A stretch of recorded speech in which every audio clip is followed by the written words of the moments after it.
The United States announced its approval of a $5 billion sale of up to 600 Patriot missiles and related equipment to Germany. The proposed sale of the PAC-3 missiles will support the foreign policy and national security of the United States by improving the security of a NATO ally that is an important force for political and economic stability in Europe.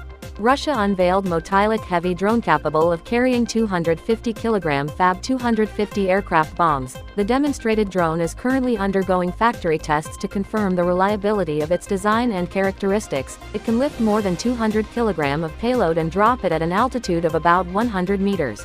Chinese engineers have created the world's first intelligent robotic whale shark utilizing space technology. Measuring 5 meters in length, the robotic shark is equipped with capabilities such as wireless remote control, programmable swimming patterns and multi-joint bionic propulsion, reaching maximum speed of 0.7 meters per second and can dive to depths of 20 meters. The Japan Coast Guard has finalized a deal to purchase 2 SeaGuardian drones from General Atomics Aeronautical Systems, with delivery scheduled for 2025. Equipped with advanced sensors and capable of flying for over 24 hours, the SeaGuardian offers enhanced maritime surveillance capabilities, providing real-time intelligence, surveillance and reconnaissance data.